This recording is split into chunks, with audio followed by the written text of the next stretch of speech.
I invited my family to my wedding, but my uncle stood up mid-ceremony and said, "This is a joke, right?" She was always the embarrassment of the family. My grandmother nodded coldly. "A pretty dress can't fix her life choices." They laughed, until the envelope I handed to the officiant changed everything. "My name is Serena Hanley." I was the quiet one in a loud, judgmental family that prized appearances and tradition over individuality and honesty. My mother, Diane, was a bitter woman who'd sacrificed her own dreams and made sure we never forgot it. My father, Bernard, mostly kept to himself, hiding in his garage with old jazz records and woodworking projects. But it was my extended family, the real stars of this story, who made my life feel like an ongoing exercise in survival. There was Uncle Wallace, my mother's older brother, the self-appointed patriarch ever since Grandpa died in 2002. Wallace believed he had the right to speak for everyone. Then there was Grandma Irene, cold as the Hudson River in January. She had never once smiled at me without it being sarcastic. According to her, I was a problem child because I didn't want to go to church after I turned 15, refused to wear makeup, and, worse, dared to get pregnant at 20. Yes, I had a child out of wedlock. Ava. The light of my life. The permanent mark of shame to my family. The father, Logan, left 3 months after Ava was born. That part hurt. But not as much as the betrayal that came when my own family offered me no support, only scorn. For years, they spoke about me in hushed tones during holidays and glared at me across dinner tables. I stayed silent for Ava. I endured for her. In 2021, I met Theo Morales at a mutual friend's barbecue in Saratoga Springs. He was different. Soft-spoken but firm in his beliefs. An architect originally from Seattle who had come easy for a design project.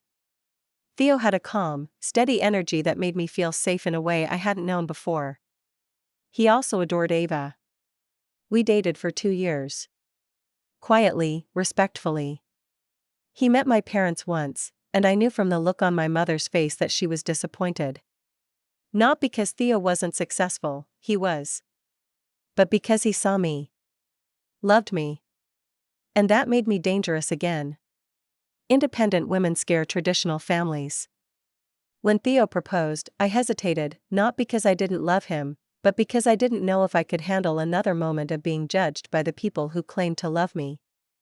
But Theo took my hand and said, "You don't owe them grace. You owe yourself peace." So I planned a wedding. And, perhaps against my better judgment, I invited the family. The ceremony took place at the Hall of Springs in Saratoga Spa State Park, a grand, historical venue I chose because I wanted to feel like I belonged somewhere beautiful for once. I wore a champagne-colored gown, simple but elegant. Ava, now 7, was my flower girl. She looked like a tiny fairy. Theo waited under the floral arch in a navy suit, grinning at me as if I were a miracle. The guests were mostly friends, co-workers, and people who had shown me real support. And then there were the Hanleys, seated like a clump of bitterness in the second row. Uncle Wallace, Grandma Irene, my parents, and a few cousins I hadn't spoken to in years. Things seemed okay, tense, but manageable, until we reached the vows. Just as the officiant, a sweet woman named Ruth, asked if anyone objected to the union, it happened. Wallace stood up. "This is a joke, right?" He barked, loud enough that guests behind him gasped.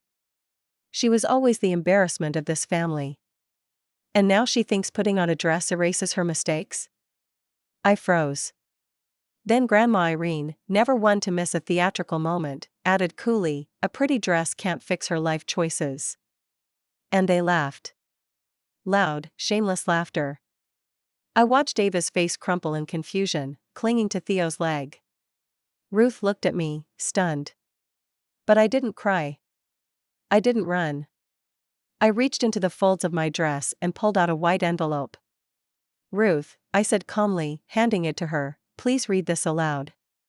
Confused but obliging, she opened it. The envelope contained 1 page. She began reading. "To those in this room who believe in shame as currency and judgment as justice, Let me remind you of the truth buried beneath your whispers and gossip.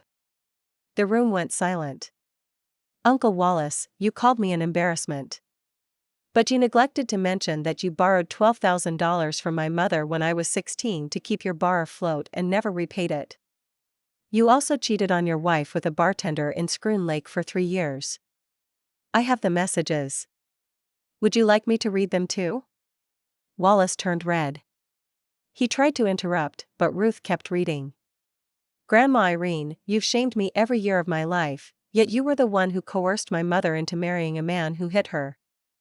I found the letters you wrote her during your hospital stays. The guilt runs deep in our family, but it's always been redirected, never healed. Ruth's voice was shaking now, but I gave her a nod to continue. This family hides behind etiquette and tradition, but those masks slipped long ago. You hate me not because I made mistakes, but because I survived them without your permission. You hate that I raised my daughter without your help. You hate that I found love. Gasps. Shuffling. Silence. I invite anyone who believes in truth, in healing, to stay and witness a marriage built on mutual respect. The rest of you may leave. No one moved at first. Then Wallace turned and stomped out, muttering something under his breath. Grandma Irene stayed seated for a moment, then whispered to my mother and walked out as well. My father followed. The rest of the Hanleys slowly trickled out like smoke escaping a fire. I looked around. What remained was a room full of friends, people who mattered. Theo walked over and took my hand. Ava hugged my leg again.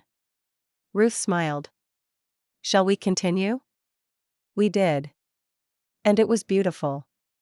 In the weeks that followed, my story made its way through family gossip channels. I received a few texts, some angry, some apologetic. I answered none of them. Theo and I honeymooned in Nova Scotia. Quiet towns, rocky beaches, and no one whispering behind our backs. Back home, I opened a letter from my cousin Yvette, who had stayed silent during the wedding. I always wanted to speak up, but I didn't have your courage, she wrote. Your words freed more than just you. That's when I realized, I didn't just get married that day. I got free. And for the first time, I didn't care what my family thought. Are you sure you want them there?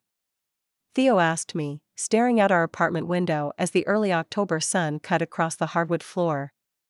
No, I said quietly, smoothing the sleeve of my sweater. But I need them to see me. He turned to face me, placing his warm hand on mine. You don't owe them anything. I know, I said. But I owe it to myself to stop hiding. That conversation stayed in my mind as I mailed the wedding invitations. Each envelope felt heavier than paper and ink, it carried decades of silence, shame, and unresolved wounds.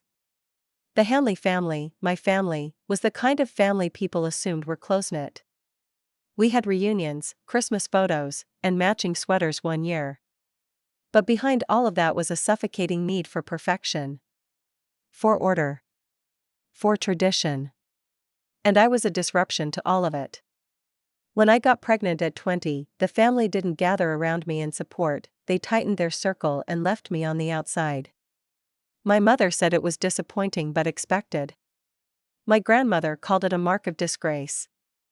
And Uncle Wallace? He didn't speak to me for 3 years after that. The worst part? They never asked about Ava. Not once. But I didn't let it break me. I worked night shifts, earned a business degree from SUNY Empire through part-time classes, and raised Ava on my own. I didn't have time for pity, only progress. And then came Theo. We met at a friend's barbecue in Saratoga Springs.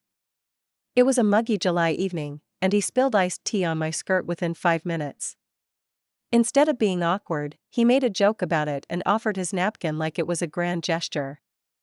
Something about the way he laughed, completely unbothered, stayed with me. He was everything I didn't know I was allowed to want, gentle, thoughtful, and completely uninterested in judging me for my past. When I told him about Ava, he asked her favorite cartoon. When I told him about my family, he said, "That's not your burden to carry." He asked me to marry him on a cold morning in late October, just outside of the bookstore where we had our first date. He knelt on a bed of amber leaves with a ring that once belonged to his grandmother. I said yes. It wasn't just a proposal.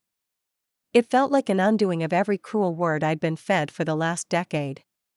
The planning was simple. Theo didn't want pomp and spectacle, and I didn't either. We chose the Hall of Springs in Saratoga Spa State Park, not just for the beautiful classical architecture, but because it felt like a place of renewal. A place where history was honored, but not repeated.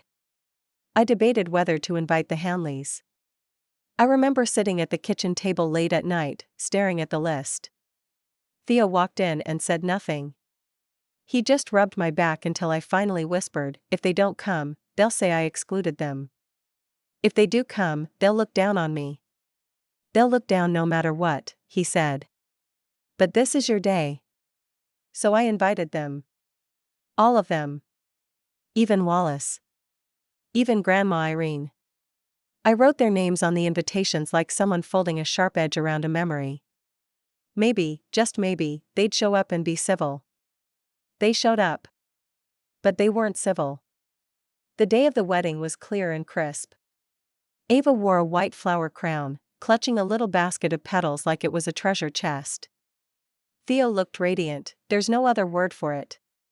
He wore a navy suit and held a quiet smile that seemed to say, "We're already okay, no matter what happens." Guests filtered in and sat beneath the white tent facing the marble colonnade. The Hanleys arrived late, clumped together like a patch of frost. Wallace had that smug look on his face, the one he wore when he made jokes he thought were clever but were just cruel. Grandma Irene sat stiffly beside him, her hands crossed over her lap like a queen judging a village. I walked down the aisle alone. I had decided against giving away a bride who had already given herself her whole life. Halfway through the ceremony, just after Theo finished his vows, the officiant, a kind, soft-spoken woman named Ruth, turned to the crowd and asked the traditional question, "Is there anyone who objects to this union?" It was a formality. Nobody ever answered. But Wallace stood up. Loudly. With purpose. "This is a joke, right?" he said. She was always the embarrassment of this family. A few guests gasped. Theo reached for my hand. Ava, seated with a family friend, looked confused. Wallace kept going. "And now she thinks a pretty dress and a rented venue fixes everything? What about the baby out of wedlock? What about all the shame she brought to her mother?" He smiled. Like he thought this was brave. Then Grandma Irene spoke. "A pretty dress can't fix her life choices," she said coldly, almost amused. And they laughed. The laughter wasn't loud, but it echoed. Through my chest. Through my spine. I felt every ounce of shame they'd poured into me over the years coming rushing to the surface. The whispers. The silent treatments. The holidays were spent at home because I wasn't fit for company. And now, they were trying to stain my wedding.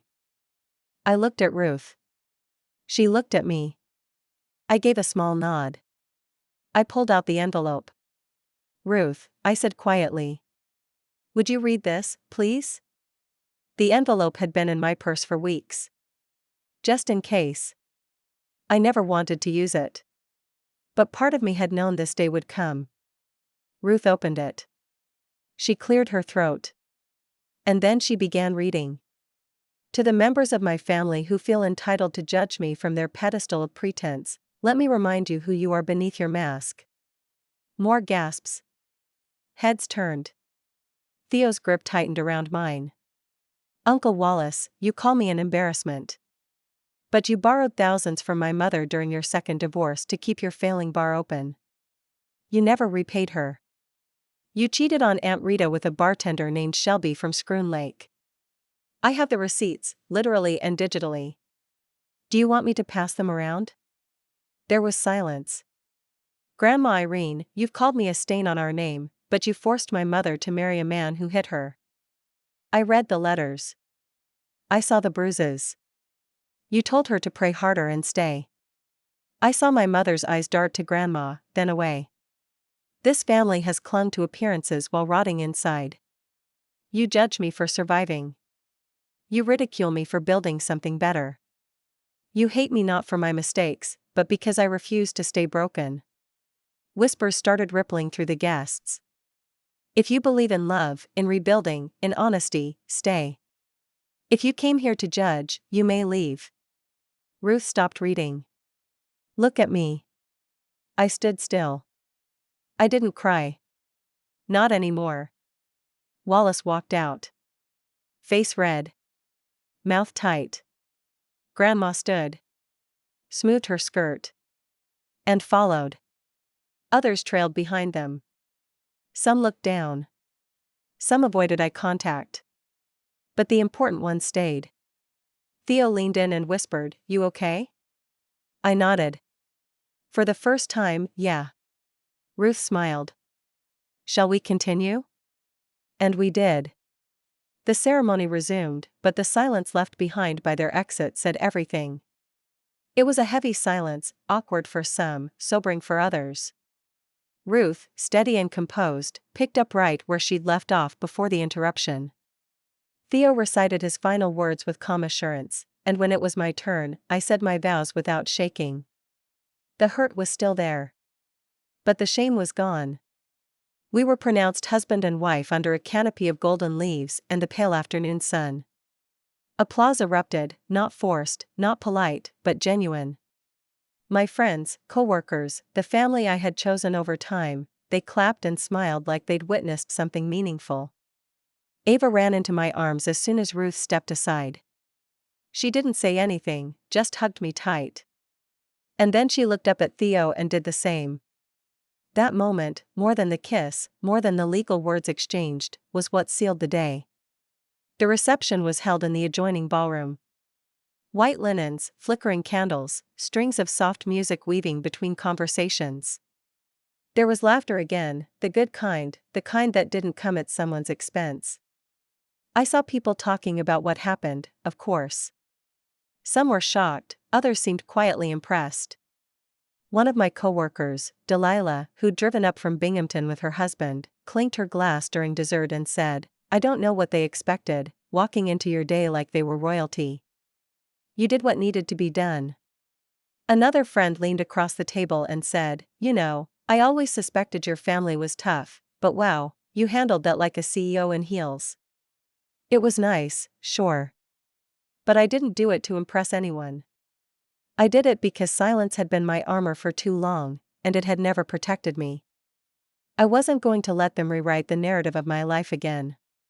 Later that night, while Theo danced with Ava to a slow, slightly offbeat version of What a Wonderful World, I stepped outside for air.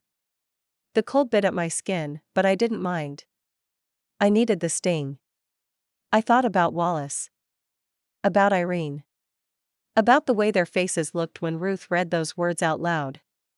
It wasn't rage that stood out, it was the sudden loss of control. For so long, they dictated the terms. At that moment, I took the mic. My phone buzzed.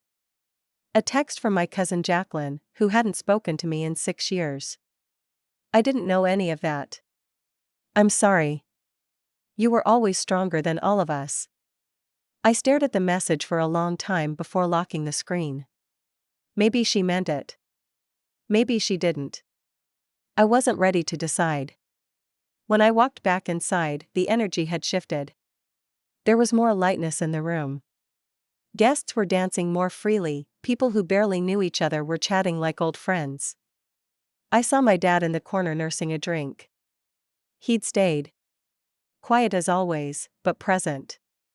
He raised his glass slightly when our eyes met. I didn't smile. But I nodded. Later that night, when the music had slowed and the last of the guests were saying goodbye, Theo helped me slip out of my heels and walked me toward the small bridal suite tucked behind the ballroom.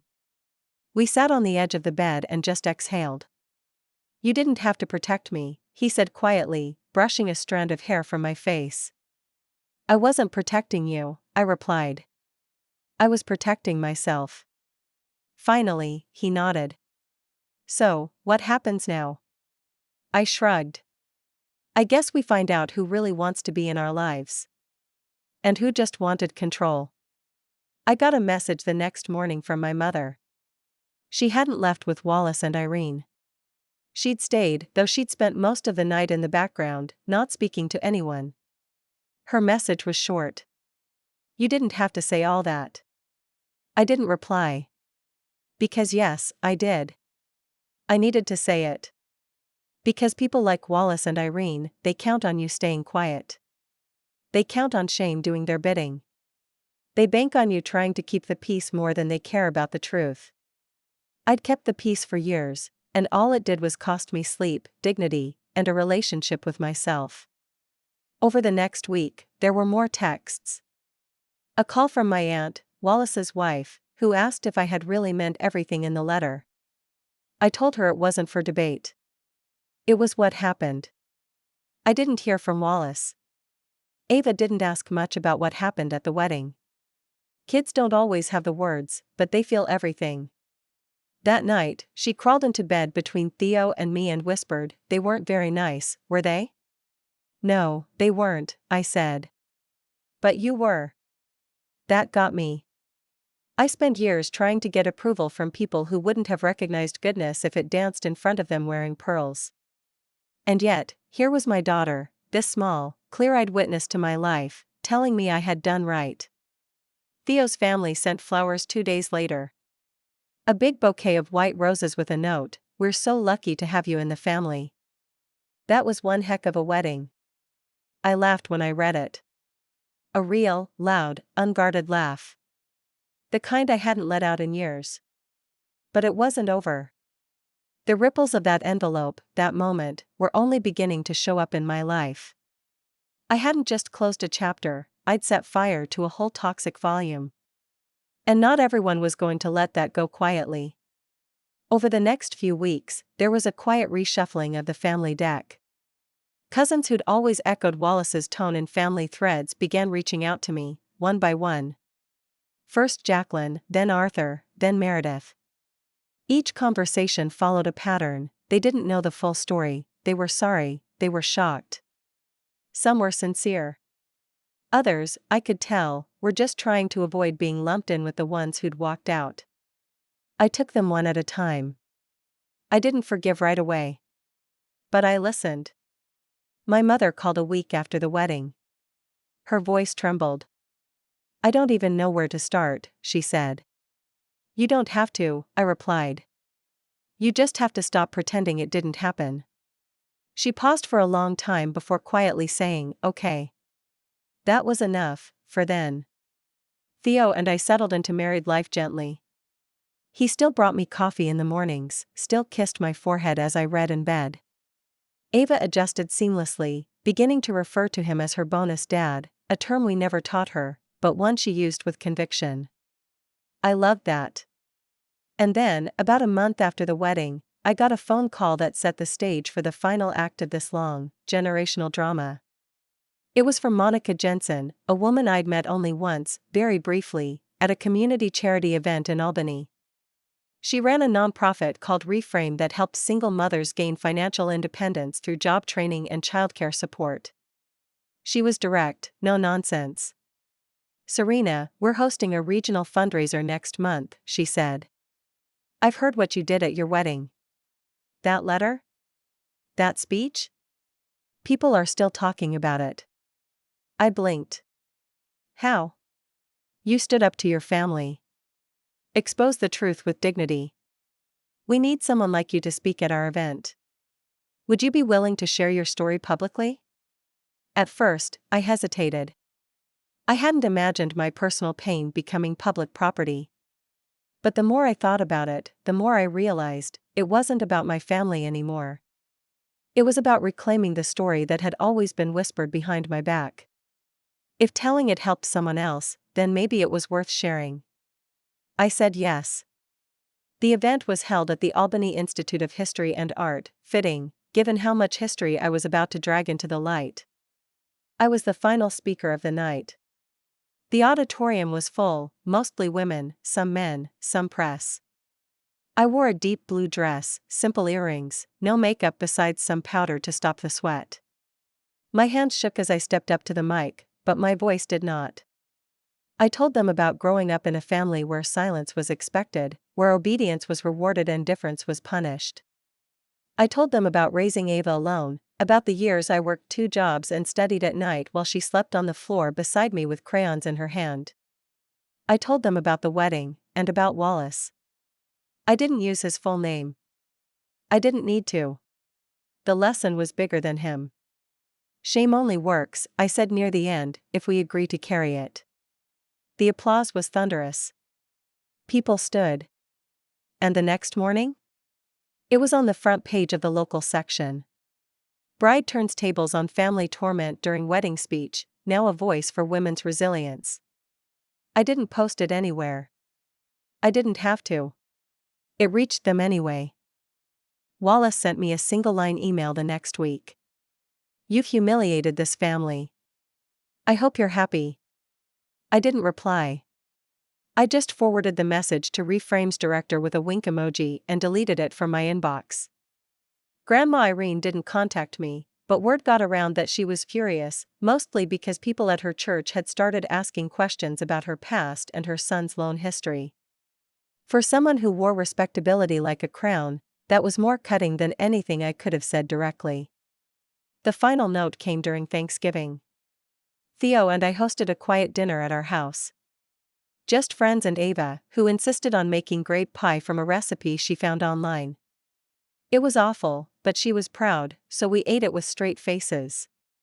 Around 6 p.m., my father knocked at the door. Unannounced. He stood awkwardly in his old brown coat, holding a small wrapped package. Ava opened the door and blinked. "Grandpa?" He looked at me with the same uncertain eyes he'd always worn. But there was something else there too, maybe shame, maybe resolve. "I don't expect to be invited in," he said. "But I wanted to give you something." I stepped outside with him. He handed me the package. Inside was a framed photo I'd never seen before, my mother, young and laughing, holding me in her arms while sitting on a picnic blanket. No one else in the photo. Just us. "I found it in a box of your mother's things. She used to keep it in her wallet." "She never showed me this," I said quietly. "She didn't think she was allowed to be proud," he replied. "We failed you, Serena. All of us. I don't know if they're fixing it. But I thought you should have this." I stared at the photo for a long time. "You can come in," I said finally. "But only if you want to listen." He nodded. He did listen. And later, when Ava asked him to play board games with her and he said yes, I saw something loosen in her shoulders. It wasn't a fairy tale reconciliation. But it was honest. That was all I'd ever wanted. As for the Hanleys?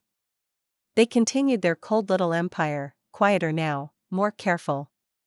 Wallace lost a few longtime investors at his bar after his reputation took a hit. Irene stopped attending her women's brunches. People started questioning her version of things, and that, to her, was the ultimate disgrace. I didn't gloat. I didn't gloat when Wallace's bar closed 9 months later. I didn't gloat when I heard he blamed cancelled culture rather than his own arrogance. But I did smile. Because it wasn't cruelty. It was a consequence. There's a difference. I never needed to ruin them. I just needed them to see I wasn't afraid of them anymore. I rebuilt my life on truth, not silence. And now, every time I tell Ava a bedtime story about a girl who slayed her own dragons, she knows it's not a fairy tale. It's her mom.